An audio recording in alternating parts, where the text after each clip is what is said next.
Good morning, everybody. Happy Friday and welcome to the Rangers Review morning briefing for Friday, the 9th of December. It's nearly Christmas. What is it? A couple of weeks away. Fantastic stuff. I know, Jonny, you love Christmas so much, but it's great to see you joining us in the video this morning. And Adam Thornton as well. Firstly, Adam, great to have you back on. How are we doing? Doing very good, thank you. I'm a massive fan of Christmas. Always have been, and with two little kids, it's getting pretty exciting. So yeah, I'm looking forward to it. Although you say that, I notice a distinct lack of decoration behind you. Yeah, I didn't want to do a Stevie and have pathetic looking tinsel behind me, so I thought I'd just go bare. And I'm Jonny, going to defend Stevie as he's not here. I thought his tinsel looked fine. It's a wee bit limp. I wouldn't say anything else about it, but it looked a little bit limp. Yeah. I've got a Jaws poster in the background. That's new. A Jaws poster. Yeah. Is that Chris? It's Nothing on the wall. says Christmas quite like Jaws, but yeah, we'll crack on. Folk are tuning in to talk about Rangers, of course, and there's quite a bit to talk about, of course. Back to action tomorrow. Cannot wait for that. It might just be a friendly, but it's great to see Rangers back in action, and of course, under a new management regime. Before we talk about that, folks, you can see the little ticker below for our Christmas offer we've got on just now. So many of you taking advantage of it and subscribing, not only to our YouTube channel. Thanks very much for that. Over 10,000 subscribers now, but also the website. Head over to rangersreview.co.uk/subscribe for all the details. Just £1 for 2 months worth of content. You will not be disappointed, I assure you. It's a great deal we've got on just now. Okay, before we look ahead to the match tomorrow, guys, see news this morning. You can find this on the website. Barry Ferguson has criticised Rangers for not making a move for his nephew Lewis before Bologna came in and signed him from Aberdeen. He moved there, of course, for a reported fee around about £3 million, I think it was. Rangers I think they were heavily linked with Lewis for some time before he made that switch to Italy. However, Barry said for £2 million, it wasn't even a gamble. On one hand, I was shocked that Rangers didn't show any interest whatsoever in him. But on the other, I wasn't even remotely surprised, if that makes any sense. Rangers have always looked on their doorstep for the best young talent, from the likes of Ryan Jack, way back to the days of Neil McCann. Bringing in the best emerging Scottish talent is important for the club's identity. Lewis fitted that bill perfectly, but Rangers missed a trick with him, as well as one or two others. What do you make of this from Barry, Jonny? I think you've spoken before about the need to sign Scottish talent. I think Lewis Ferguson would fit the bill in many areas and facets for Rangers. However, they were never interested in bringing him to Ibrox. Did they miss a trick there? Well, first of all, I would say uncle upset at nephew not being signed for his beloved team. There's a shock. But listen, Barry does have a point, I think, on this one, and I've been saying it for quite some time. I felt Lewis Ferguson was a player who had some scope for growth in his game. It's easy to say, well, he's an Aberdeen player, really. Is he going to be good enough for Rangers? Which is kind of what you often get about Scottish players. I was talking about this yesterday. You look at what he's done in Serie A for Bologna already. 9 appearances in the league, 3 goals. That's not bad going, is it? Let's be honest. He's had a number of substitute appearances, I think, amongst them. Only 510 minutes in those 9 appearances. So, you know, he's made an impression. He's also played in the Italian Cup, and he's played for Scotland, obviously, in the Nations League so far this season. I think Lewis is a player that is destined to do pretty well over there in Italy.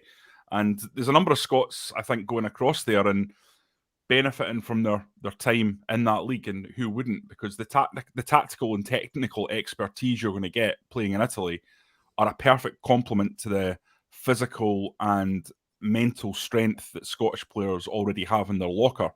So it's an ideal league for young players, in my view, from Scotland to go along and develop themselves. Do I think that $2 million figure that Barry's quoted is right? I'd be surprised if Aberdeen would have let him go to Rangers for the same price as Bologna. That's a very difficult for them to sell to their fans. We know that Aberdeen fans see Rangers as a rival. I'm not sure it's the same in the opposite direction, but they have a fan base, a big fan base, that they have to speak to, and the PR and the optics around selling players to Rangers is never good. We've seen that in the past. From David Robertson to Ryan Jack, there has been issues there for the players that have made that move. So potentially it would have been more expensive than that, you'd have to imagine. I think Aberdeen would have much, much preferred to send him to Italy than send him to Rangers. But having said all that, I'm going to say I do agree with Barry. I think Lewis Ferguson would have been a good option for us. He would have been a good signing. He would have been a guy who could have injected a bit of energy and box-to-box power into this team. He's good at set pieces.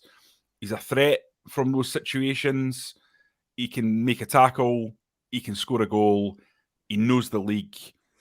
I'm not saying he would have walked into the first team and been a player straight away, but given his age, I think he would have been a decent acquisition that would have stood the club in good stead. I also just think it's interesting that Barry, and I'll quote, this is a quote dripping with venom, isn't it?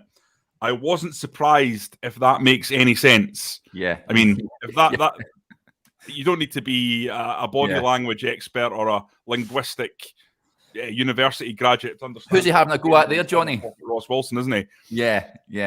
So, listen, as I say, you've got to take it into context of Barry Ferguson being his uncle, but I do think Lewis Ferguson was a player that could have been a good signing for Rangers. What do you make at this point, Adam?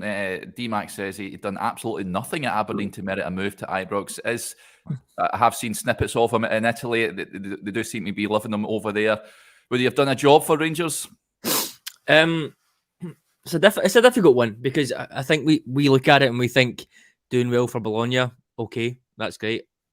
What Bologna need from midfield is completely different to what Rangers need from midfield, in my opinion. I think Rangers are dying for creativity in there, whether it's deeper a number 6 role, or whether it's as a number 8, they're calling out for it. That's exactly what we need to unpick these teams. For me, it would come down to, does John Lundstrom play or does Lewis Ferguson play? And right now, at this point, I would think it's John Lundstrom, especially when you factor in, as Jonny said, it's going to be £2 to £3 million. We didn't have that in the summer. Yes, we can argue we spent it on Matondo and we spent it on Yilmaz.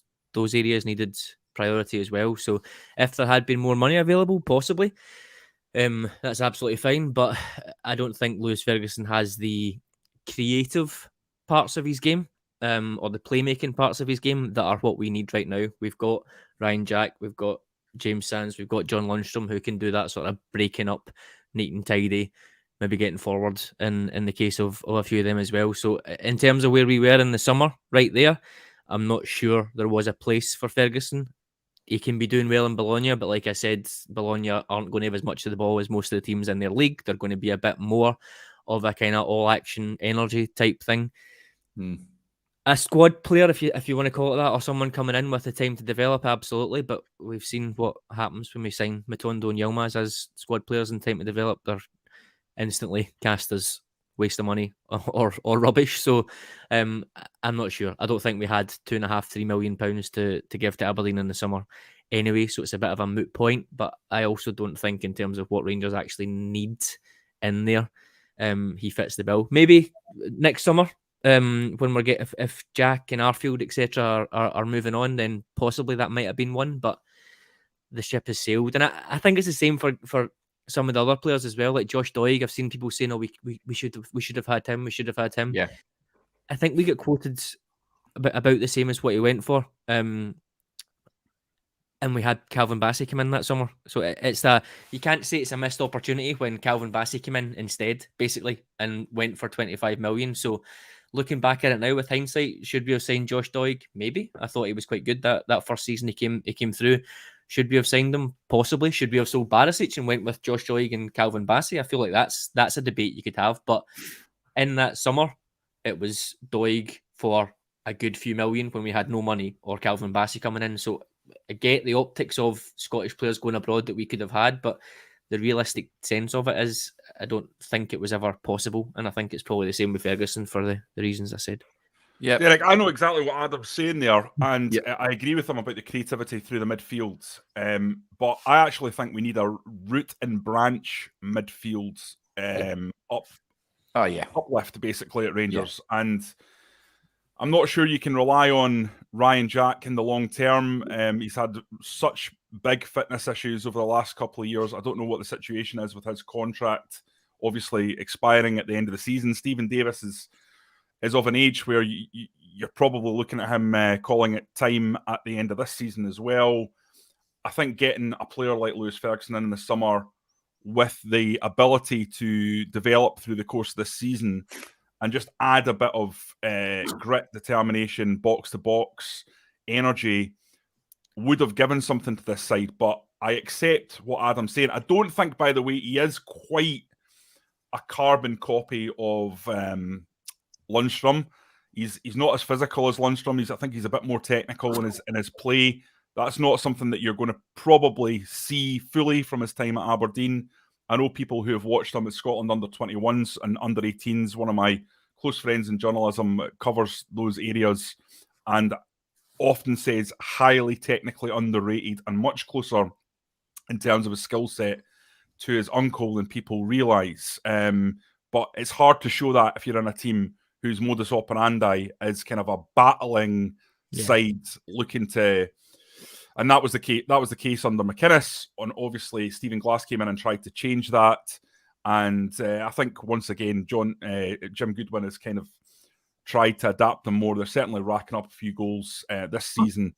But regardless, under the period that Lewis Ferguson was there, I don't think it was really playing to his strengths. But listen, I agree with Adam. Fundamentally, if you're talking about one player coming into that midfield, it needs to be creative midfielder. There's no doubt about that. But I'm coming at it from a position of wanting to have everything. Yeah. And I think what we're seeing now, with the benefit of hindsight, and it's always easy with hindsight, so this is not a criticism of Ross Wilson or anyone else at the club, but I think what we're seeing now is Rangers have struggled this season on the basis that, for me, the midfield is malfunctioning fundamentally. Yep. There's other areas of the team that have got problems, but the biggest area in the team is a lack of legs, a lack of power, a lack of aggression in midfield. And I'm a great believer, if we're going to see an improvement in Old Firm games, if we're going to see an improvement in the way Rangers play Celtic, I think Rangers have to go physical. And I'm not saying you lose the technical quality.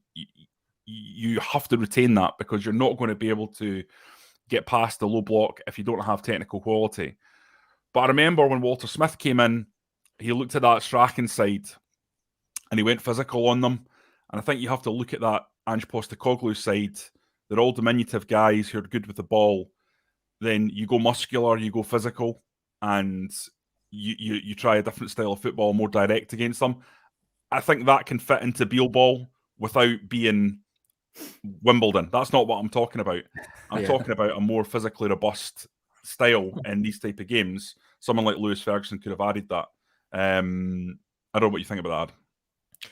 Yeah, I completely agree. I think you're right. If we're talking about we have no one there in central midfield and we're starting from scratch, like you said, I absolutely think someone of that energy coming in. We obviously need to factor in as well cost there. How much money do we have to refresh that midfield, whether it was last summer or this summer, and does that fit into the budget? But yeah, absolutely someone with, I don't want to just say he's got battling qualities. Like you said, he probably is quite underrated, and he could go on and blossom, and his playmaking skills, etc., could come out if he moves to. I've seen him being linked with Juventus, etc. It could happen. I just think where we are just now, with all the factors we've mentioned in terms of cost, in terms of players that we still have under contract, in terms of the budget that we had, and clearly we didn't think midfield was a priority in the summer, when 99% of Rangers fans thought. Personally, I thought we needed 2 starting centre midfielders in the summer. You could argue we've got maybe one of them, whether it's Tillman or Lawrence pulling back into midfield. Personally, I still thought we needed more. So you could argue that Ferguson might have come in and done more than what we have seen this window. I just felt like that creativity was needed as well. So yeah, it's an interesting debate point. Yeah, absolutely. Let's get to some of the comments that are coming in this morning. First of all, I want to send my condolences to James Strachan. Gets in touch. He says, RIP, my big cousin. I'll be watching the service on the internet today. He was a huge supporter of Rangers his entire life, taken too early. My condolences to his wife, kids, and the rest of the family. And the same from us, James, as well. That's it. Sorry to hear your loss for that one. Absolutely. Alexander Cameron gets in touch. Good morning, everyone. I've had my course Monday to Thursday, so I haven't been on recently. I'm going to be graduating next Wednesday, but it's going to be great. So congratulations, Alexander, and all the best for that. Some other comments coming in here. I love this. Ranger supporters travelling from far and wide. The real action kicks off, of course, next Thursday. Thomas gets in touch, coming up from Aberystwyth to the Hibs game, his first game of this season. Well, hopefully it's a winning one, Thomas. And Aberystwyth's a lovely part of the world down there.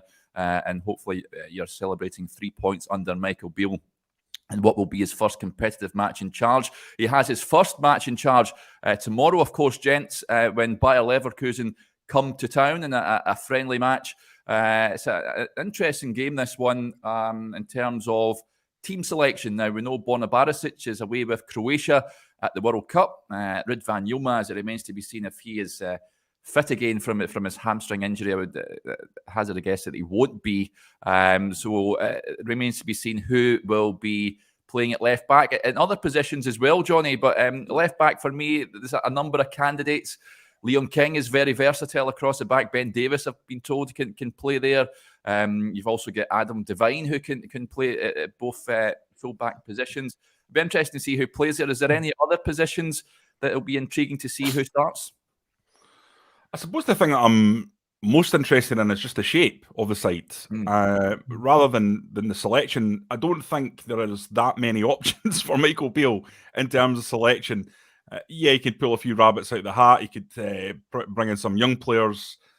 But for me, I'll be sitting in my seat in the press box, looking down on the pitch, trying to work out the patterns of play, trying to work out the structure, seeing if the club have gone back to this Christmas tree shape that was under Gerrard, or if they're going to more of a 4-2-3-1 type scenario. I'll be really, really interested to see exactly how Beale is going to set them up. Now, as I say, the injuries are just a situation that he's going to have to deal with. But I think there has to be a recognition that part of the problem was not Giovanni van Bronckhorst was hopeless. I think he is a good manager, and he showed that in getting the club to the Europa League final. The injury situation was, in all seriousness, a very, very difficult thing to deal with. And Michael Beale is not Superman. He still has that injury list to deal with, and that is going to be difficult. So I'd maybe slightly say to temper expectations regarding great alacrity of football, knocking the ball about with purpose, etc., etc. But you never know. It could be a great performance. I just think there's not that many options, is there, if you look through that team? I suppose one thing that I would say, it'd be very interesting to see, for example, if Morelos started, what that would tell us. Yeah. I would not be surprised one little bit if Antonio Cholak goes back to the kind of role that we thought he was going to be used for, which is kind of the Chris Boyd role under Walter Smith. Playing against the lesser lights, coming on as a sub, the super sharp finisher that he is. And Alfredo Morelos being brought back in to help get him into shape, to help get him mentally right. And there's a reversion to Morelos as the main man, with Roof coming in or coming off the right. I think that's what's going to happen, personally. Do you think... We're going to do a predicted lineups on the website later, folks, and you'll see what team I'm predicting. It's pretty much a stab in the dark because there is no press conference prior to this match. Can you see Morelos starting, Adam? Yeah, I can. I think contract status aside, I'm leaning towards the fact that out of the 2, but out of the 9 that we've got a contract or whatever it is, I think Morelos is probably least likely in my mind to be signing on. It's just a gut feeling, but I don't think Michael Beale is going to throw the baby out with the bathwater. I think he'll even if he can get, and we know Morelos is capable of those 2-3 month streaks of form. I think he'll definitely look to bring him in. He mentioned that he would be keen to add more firepower in the sense of going with the two strikers. I think we need to be careful with what we say or what we think there. It could quite easily mean, as Jonny said, one of the strikers up top and then Roof playing off the right-sided 10 as the option. So I could see Morelos play 100%. He has played with Lyndon Dykes at QPR as a sort of big target man. I know Cholak isn't necessarily that. In fact, Morelos is more physical than Cholak. So there's a wee bit of a debate point there. For me, in terms of the rest of the team, he's mentioned Kemar Roof a lot in that press conference. Yeah. Whether he's fit or not is the eternal debate. But for me, I think we're looking at Kent on the left-sided 10, and I don't think there's any doubt he'll bring the attackers back in, which I think works better for us personally. So I think Kent and whoever it is on the right will play in closer to the number 9. I think it'll be Kent on that side, and then I think it'll either be Roof or Tillman on the other side. Maybe not necessarily for Saturday, but I think as a starting shape moving forward, I think we'll have that. I'll be amazed if Kamara doesn't come back in. I think it depends where his head is at, but I think again Michael Beale will look at that and think if we can't rehabilitate him to a point where he wants to come in and contribute and stay longer term, then we have to rehabilitate his transfer fee and get his confidence back up, whether that's for a January sale or a summer sale. So I don't think there's any doubt that he'll come back in as well on that side. So then you're assuming again that Lundstram will play too. So it may be that we see more conservative midfields until Tom Lawrence comes back would be my guess, and maybe having like Davis, Lundstram and Kamara, which might not be ideal, but if the fullbacks are getting a little bit higher, that might work. So I don't think we'll see massive changes to the actual players that are playing, but as Jonny said, it's the shape and it's the control and it's the organisation out of possession, but the organisation and defence that I think we'll see. The eternal question, as it always is when we do that, will we have enough firepower to go and do what we need to do? I don't think we do in terms of trusted firepower. I think we said that in the summer. We're probably still missing someone. If Tom Lawrence is out for however long that is, then that impacts us as well. So that's the eternal debate. I don't doubt that we'll be more solid. We'll look more structured. Passing patterns, movement patterns will all be improved on what they were. It's just whether we have the cutting edge in the final third. So yeah, it'll be interesting to see. Leverkusen are doing okay now under Xabi Alonso. I think they've won 3 and drew 1 of their last 5. So in terms of their form, they have improved a fair bit from when they were in the relegation zone 6 weeks or so ago. So it'll be interesting to see. Also, Xabi Alonso coming with that sort of passing style that we assume he's been using at Sociedad, etc. I think that will be quite an interesting matchup. We don't know what type of team they're going to have, obviously. I'm not sure what they'll be able to put up, depending on who they had at the World Cup, who's back, etc. So it'll be interesting to see how things go, but I'm not expecting massive changes in a friendly anyway. Yeah, let's get to some of the comments. Louise Wise gets in touch. Yufeko will play left back tomorrow, I'd imagine. That's a player I forgot to mention. He was on the bench, of course, at the tail end of Giovanni Van Bronckhorst's tenure. I think more to do with the fact that there was no one else available, but it was a good experience for the young lad. And yeah, I wouldn't be surprised to see him tomorrow at some stage. That's an interesting one as well. We touched on it yesterday, Jonny. I'm interested to get your point, though, Adam, on this from Crypto Knight. Get young McCrory on for a half. What do you make of the goalkeeping situation? It's certainly been a topic of debate when Michael Beale was appointed as to, will he stick with Alan McGregor? Will he look to bring in a new goalkeeper in January? Should McCrory get an opportunity? Where do you stand on all that? Yeah, it's an interesting one again. Again, we go back to style of play, building out from the back, possession football. John McLaughlin is more suited to it than Alan McGregor. Obviously, there's been mistakes, but shot stopping, all those things that we value from a sort of traditional keeper, McGregor is better there. Under Beale and Gerrard, McLaughlin didn't really get a look in. I know 55 season he came in and he did quite well in terms of rotation options. Maybe it'll be something like that. Maybe they'll go for that again. I was going to say, personally, in isolation, I'm probably at the stage where I would like someone else. So whether that's McCrory coming in or not. However, in terms of real life, Goldfish Bowl, Glasgow, etc., I'm not sure that statement of let's bring Robbie McCrory in and be the number one keeper for the next 6 months is really going to fly. So if I was to put my mortgage on it, I would say we'd see McGregor for the vast majority of the games over the next 6 months. Yeah, interesting. Jonny, this point is an interesting one from Andy Mitchell. He says he'd like to see Lovelace. He's heard he's a handful. He's certainly doing well for the B team. I wouldn't be surprised to see him at some point tomorrow. I think he's still 16, if I'm not mistaken. Of course, brought up highly rated at Millwall. They were absolutely furious at Rangers pinching him in the summer. Can we expect to see him tomorrow, or possibly even more so going forward under the Michael Beale era? Well, I'm sure he'll be one of the players that Michael Beale has targeted to get into the first team set up more significantly. I think he's still been very much a B team player this season. You've seen him turn out often, and he's been tried, I think, in a number of positions across the front three. They've been working on him quite heavily. The way he dovetails with Robbie Ure has been a key facet of the way that team's been set up.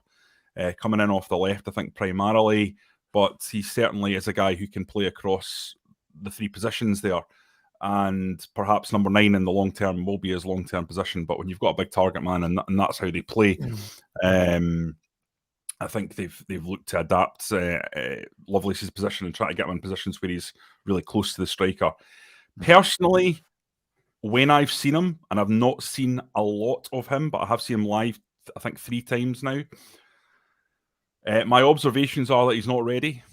I think what you're wanting is you want to see someone who at that level is just dominant and a step above of the players around them. That was the case with Nathan Patterson. You would watch a youth game and you would go, well, he's clearly the guy that's going to come through this youth setup. And you need to be able to do that, I think, at youth level to be able to step up to the big team and makes a huge impact. So I still think he's a little bit undercooked for the first team. I don't think that's necessarily going to be a long situation. Might be that it's this next season, but I'd be surprised based on what I've seen if he's thrown into the mix right now. I think there's still a bit of development in his game required. I think they still need to find the ideal place for him in the team, and I'm not sure he would be able to play as the number 9. Clearly he wouldn't be, because you've got Cholak, you've got Roof, you've got Morelos in front of him. Is he going to come off the left with Kent there? Don't think so. Is he the answer on the right? I think Michael Beale's going to see Kemar Roof as the answer there. I think, is he even at the situation where he could usurp Scott Wright or Ravi Matondo? I'm not sure about that. So I don't mean to be downhearted on this. He is very talented. He's obviously got 4 appearances in the Championship, so Millwall clearly thought he was ready to throw in to some challenging situations. But I think in the long term, and not talking about the game tomorrow, I'm talking about the long term, I think he'll be a good player, but I don't think he'll be in the Rangers first team for quite a while yet. Yeah, so I tend to agree. But I think I wouldn't be surprised to see him and others tomorrow. You mentioned Robbie Uri's another one. Talks, we believe, ongoing to extend his contract at Ibrox, which is good to see these young lads being signed up long term. Okay, folks, I think that'll do us there. Thanks to everyone for interacting with the show. We'll finish with this. A bit of positivity from Graham Morrison. He says, morning, lads. The Jers are back. Season starts from tomorrow. Let's win the cups and claw back the league points. That would be a good season, in my honest opinion. Absolutely, Graham. Rangers kick off the Michael Beale era against Bayer Leverkusen tomorrow. If you're heading along, then safe travels. Just a reminder, we've got that Christmas offer on the website. If you haven't taken advantage of it yet, just £1 for 2 months worth of content. Head over to rangersreview.co.uk/subscribe for all the details. We'll have all the coverage as usual tomorrow, pre-match stuff, post-match stuff also. So keep your eyes peeled on our website and social media channels for all of that. Thanks to Jonny and for Adam. And I'll be back again on Monday. Enjoy your weekend, folks.